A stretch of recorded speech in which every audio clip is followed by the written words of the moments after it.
everyone. My name is Sarah Reimer, and I'm the Youth and Family Programs Manager here at the Bell Museum.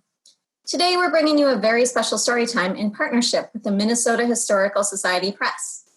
If you have any questions or comments during our presentation, please type them in the chat box, and we'll have some time at the end to get to those.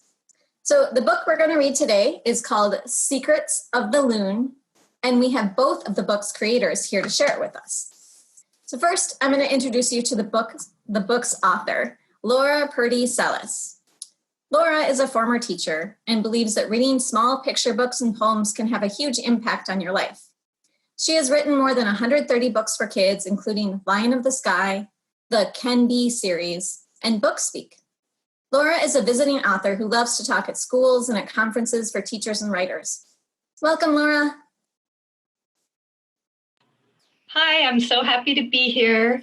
Thank you to everyone who's joined us and is watching on Facebook. I hope if you have questions or comments as I read the story, that you'll put them in the comments on Facebook so that we can answer them later. So now I would like all of you to sit down and settle in because we're going to read a story, and then afterward we will get to move a little bit, okay? So here we go with Secrets of the Loon. Below white pines at water's edge, in guarded nest of mud and sedge, squeezed inside an olive egg, bill meets wing meets folded leg. High overhead hangs a dawdling moon, then peck, peck, wiggle, a brand new loon. She's straggly and wet. Soon the sun dries her coat. She plops into water, splash. Fear grips her throat. Then the lake sings its secret. Moon Loon, you can float. Fish flip-flop and wriggle. Loons shake first, then eat. Moon's father gives demos. Shake, swallow, repeat. Moon gobbles up minnows and crayfish, delicious, but an old turtle lurks, its jaws strong and vicious. Moon Loon rides on mother, side by side with her brother. Perched safely in feathers on mama's broad back, they rest out of reach of a snapper attack. Summer wears sunshine or fog, soft and gray, and skips by so quickly while moon grows each day. Eventually, father's back runs out of space, so the chicks each tuck under a one-wing embrace. Lake wrinkles and twinkles below shimmering skies, but danger flies over with sharp, hungry eyes. Mother's wild call, its rise and its fall, warns Moon of the eagle. Can Moon Loon survive? Her heavy bones whisper, Moon Loon, you can dive. Moon dives underwater. She glides fast and sleek, escapes the bald eagle's talons and beak. Cleaning and preening, Moon masters each skill. She can catch her own dinner. She can fill her own bill. Moon's learning loon music, mama's wail soars, haunting, like the howl of the wolf, full of searching, of wanting.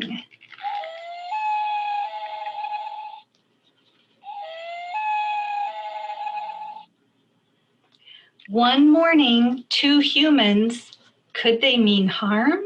Paddle closer and closer. Father sounds the alarm.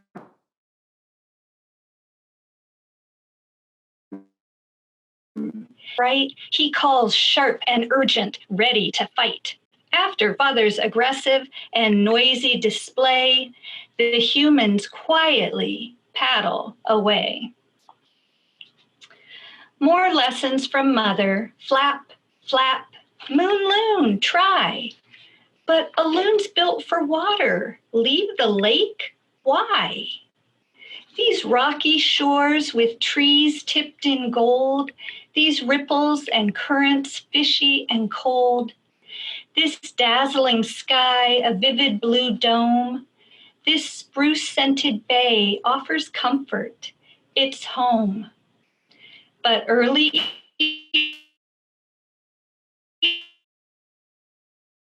each morning, her narrow wings slap like weary ship sails.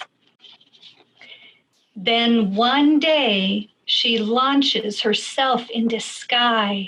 Her wing feathers murmur, Moon, Loon, you can fly. Wind whistles Moon's wings. She is almost full grown. Soon her parents leave Moon and her brother all alone. The leaves flutter down. Fall stamps them with frost. Moon knows why she's going. Moon knows she's not lost. She'll fly through the breeze to warm, salty seas. She'll stay 1, 2, 3 winters where the ocean won't freeze. Every secret Moon needs, she carries inside, and one late autumn morning, Moon spreads her wings wide.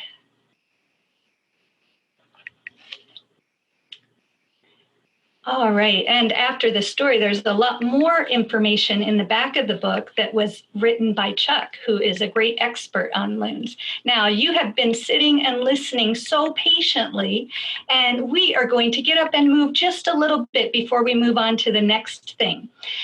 So go ahead and stand up.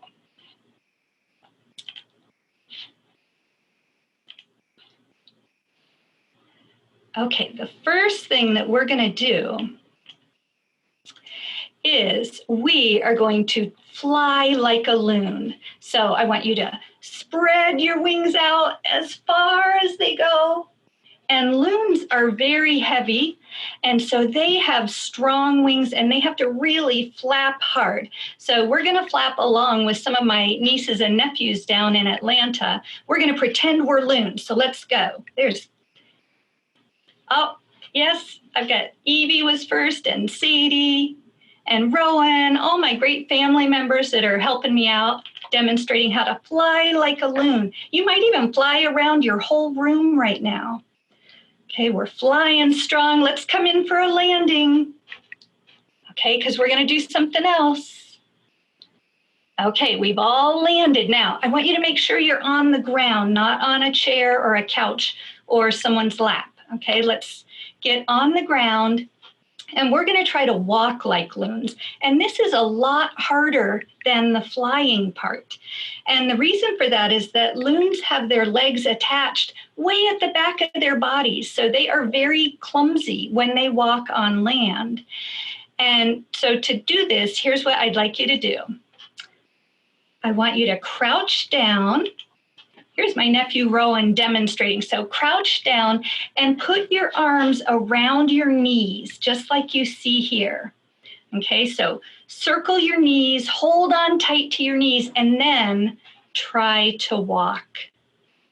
It's kind of hard, isn't it? It's clumsy, but you can do it. Keep going. Maybe you even have a friend who will join in and help you. Or you can see my silly husband, he helped me out and he had a little problem with that. So I bet you did an awesome job of walking like a loon. So Mama Loon is going to give her wail of appreciation for you. Okay, here we go.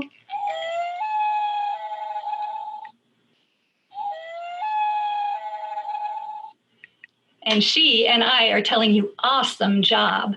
So now I'm going to hand you off to the next thing, but I'll be back at the very end. And I hope if you had any questions about the story, you put them in the comments. Bye.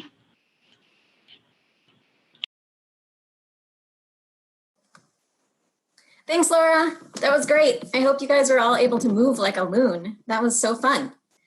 So next, we have the book's photographer, Chuck Dayton. Chuck is a retired environmental lawyer turned nature photographer. For 5 summers on a small northern lake, he has observed and photographed from a pedal kayak the development of loon chicks, from their first peek out of the egg until they learn to fly and migrate. Chuck led the fight in the 1970s to increase the wilderness protection for the Boundary Waters Wilderness area and for the enactment of some of Minnesota's fundamental environmental laws. Welcome, Chuck. Thank you. We're really lucky to have Laura and her beautiful poetry to illustrate the story of the loon chick. I'm going to go through that same summer of the first summer of a loon chick, but with more facts about the loon biology that will help you understand the wonderful animal that they are. The loons sit on their nest for about a month. The male and female take turns. They take turns building the nest, and the nest is pretty well hidden so that foxes or other animals, raccoons that wanted to eat the eggs, can't get at it. Next. So this is what an egg looks like. It's olive. It's about maybe 3 times the size of a chicken egg. And this is one of the parents turning the egg so that it stays warm on all sides.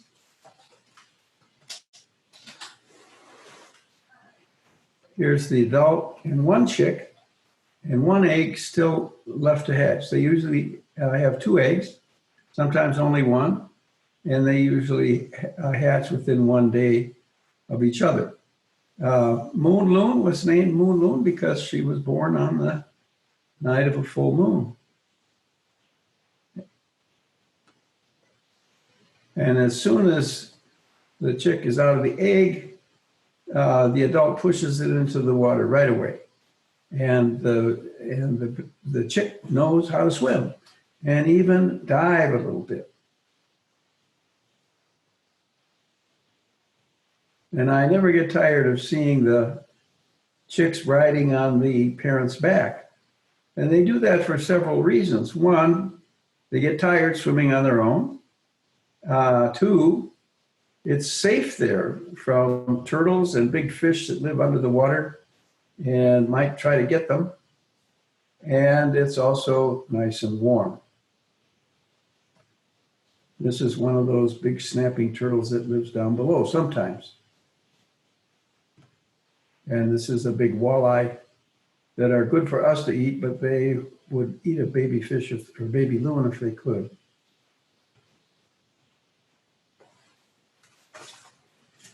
And here's the loon family. The chicks are only 2 days old at this time, having a peaceful sunset cruise. And despite all the things that they're concerned about, life is pretty good. This is the chick's eye view of the parent loon, and I think if you were a chick, you'd pay attention to what your parent wanted with that kind of a stern look.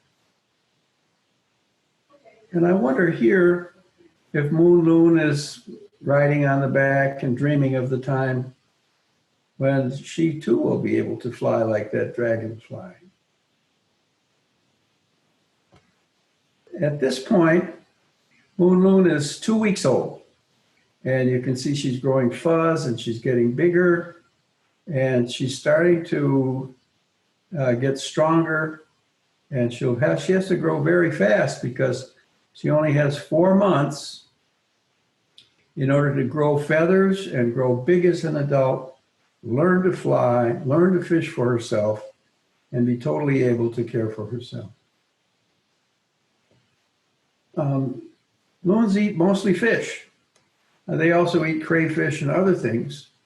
But doesn't this seem like a really big fish for a little loon? But they can eat big fish, and they can eat them head first. And here's an adult with a really big fish. And this is another one of the secrets of the loons. They can eat these big fish because their throat can expand, it can stretch out and get bigger. And also, the inside of their throat has a very special lining. It's hard like your fingernails. So the scratchy fish doesn't hurt its throat. They also eat little pebbles to help their stomach grind up the food. But there's a problem in that the fishermen sometimes use lead sinkers, and if the loon eats a lead sinker, the loon will die. So fishermen can trade in those lead sinkers now and get non-lead sinkers so they won't hurt the loons.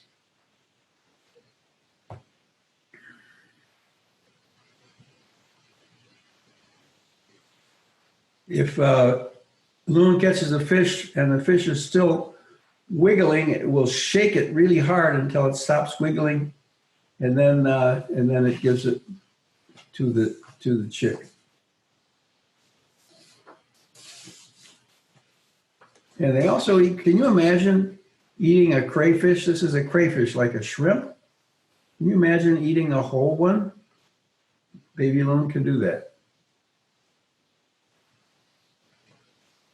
Sometimes Moon Loon gives her parent a little bump on the throat, like she might be saying, "Thank you, I love you," or she might be saying, "I want more fish."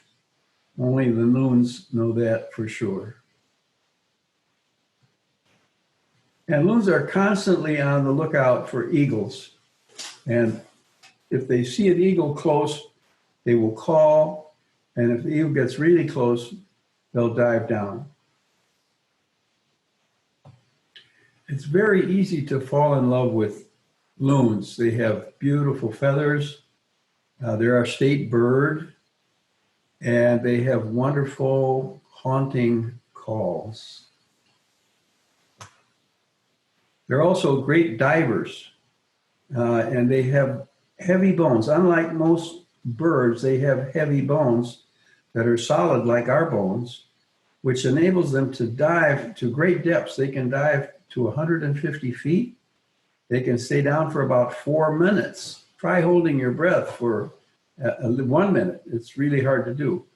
They have special blood that allows them to hold more oxygen, and they can squeeze the air out of their feathers and lungs so they can dive. So they are fantastic divers.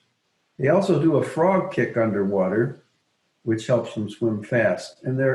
And they can turn so fast underwater by dragging one of their webbed feet, just like you would do if you were turning a canoe. So they can outswim the fish, and that's why they're able to catch fish. It's very beautiful to see two adult loons swimming together, singing a duet of their overlapping, laughing calls. And here, Moon Loon is about 6 weeks old. You can see how she's already developing feathers. She's sort of in an awkward stage where her head is bigger than her, smaller than her body, but soon she will be almost adult size and lose the fuzz and become more beautiful. Loons have to run on top of the water because they have those heavy bones that help them dive. They have to run on top of the water to get airborne, sometimes as much as a whole football field of running to get flap their wings hard enough and to get airborne. But once they get up there, they're like the jet planes of the bird world. They can fly 70 miles an hour and they fly straight as an arrow. And loons are very fussy about taking care of their feathers. They often spend many hours preening themselves, and they have an oil gland on their back where they tilt their head way back and get oil, and they spread that all over their body in order to make them more waterproof. And they have 4 different kinds of calls. And we often hear them at sunset. The long call, which goes, ooh, that's called a wail. That means, I'm over here, where are you? And then there's the tremolo, which is like a laughing call, which is like, ooh, ooh, ooh. And they do that also to tell the other loons where they are, or as a warning call, like there's an eagle coming by. Or it's a call that's done when they're flying over another lake that doesn't belong to them. And then the other main call is made only by the male, and it's called the yodel. And it's a funny call. It goes, and that one means, this is my lake, don't you dare come here. That's to warn other male loons to stay away. And loons stay together for as long as they can. They stay with the same partner and come back to the same lake year after year. There's one other call called a hoot, and it's just a little tiny beep. That's the chicks and the adults talking to each other. And sometimes when I'm out in my kayak with the loons and taking pictures of them, I try to imitate that little hoot, but they just ignore me.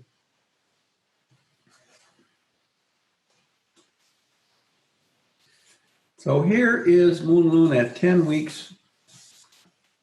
She's got full feathers. She's the same size as an adult, and she's ready to learn to fly.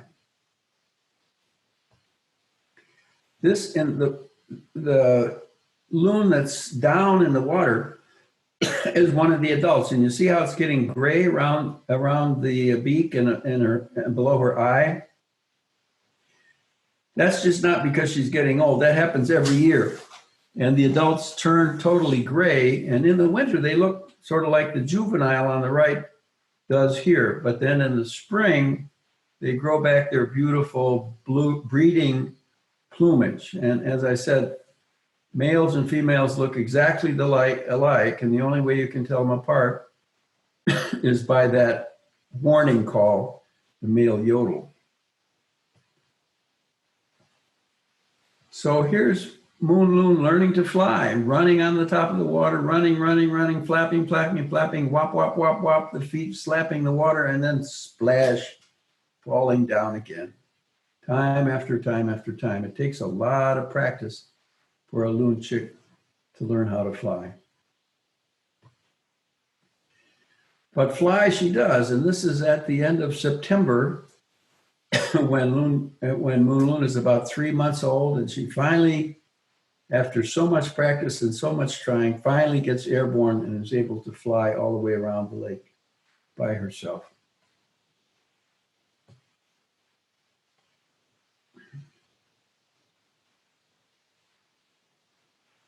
And so after the juveniles are able to fly, they're no longer called chicks, they're called juveniles when they get to the stage where they have feathers and are bigger.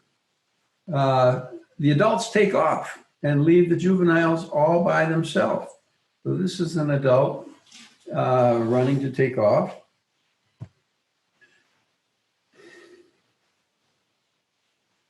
And here's Moon Loon and her brother all by themselves for a whole month. They stay on the lake, they fish, they get stronger, they get bigger, they practice flying because they have to fly a long way when the water gets cold and starts to freeze. But they also play while they're there by themselves, and here they are goofing around on the top of the water together. Parents are gone, the kids will play. And then finally, Moon Loon takes off and heads all the way to the Gulf of Mexico. And when she flies south, she'll steer by the sun, the stars, the moon, and perhaps the Earth's magnetic field. And she'll fly almost 700 miles a day, and after takes about 3 days to get down to the Gulf of Mexico. And after 3 winters, she'll come back to the same area where she was hatched. And then a couple of years after that, she'll find a mate and raise her own family. Well, how does she do that? How does she fly all by herself, never having left the lake before? Well, that's one of the great Loon secrets. And maybe she'll come back in a few years, and when she does, I'll be there watching for her. So I think that's all I have, and I think we're happy to answer any questions that you might have. Yeah, thanks, Chuck. Thanks for sharing your beautiful pictures and all those fun facts about loons. I learned a lot. So while we are waiting for our Facebook comments or questions to come in, I'll just do a couple of housekeeping things here. One is that the book, Secrets of the Loon, is available for purchase through the Minnesota Historical Society Press website, and we will post that link in the comments there if you're interested in purchasing that. So to start out with, we have a couple of questions here. There's one question for Laura. Laura, where do you get your book ideas from? Well, this book idea I got from Chuck because it started out with his passion for loons and for telling their story and his photographs. And so this isn't the way it usually works, but on this project, I was brought into it when the basic outline of the story of a loon chick's first summer already existed. So this one, I took my cues from Chuck and his photos and from loon development. You know, it had to be very clearly based on the facts. In general, getting book ideas, I get book ideas all the time, but usually it's when I learn something or I see something that makes me pause or think or feel something. So if I see something that makes me just go, you know, like hearing a loon call. I remember the first time I heard a loon call and I was an adult, and, you know, it just made me stop and wonder and kind of in awe. And if I had been writing children's books back then, I might have thought of an idea like this. So yeah, it's just keeping my eyes and my brain and my heart open and seeing what's happening around me that makes me respond in some way, usually. Great, thank you. So we have a question from Facebook. This is from Everett, who wants to know how hard it was to create the book. Well, I could respond to that, and Laura can add to it. Thanks for your comment, Laura. I took pictures from a pedal kayak, so I could propel the kayak with my feet and have my hands free for shooting pictures. And I probably shot thousands of pictures to select the ones that I thought would work. And then after Laura came up with their beautiful poetry for the text, we went back and searched for more photos that would fit some of the ideas that she had. So it took a long time. And then, of course, a great deal was done by the graphic designer who did that wonderful creative background of reeds or grass or trees that I think adds a lot to the book. So it's a lot harder to create a children's book than I thought it was going to be, and I'm sure Laura can add to that. Yeah, the project was harder than I expected it to be, because often the hardest part is coming up with kind of what story do I want to tell? Like I might love a topic, but figuring out what do I want to say about that topic? And that was kind of already determined. So I thought, oh, piece of cake.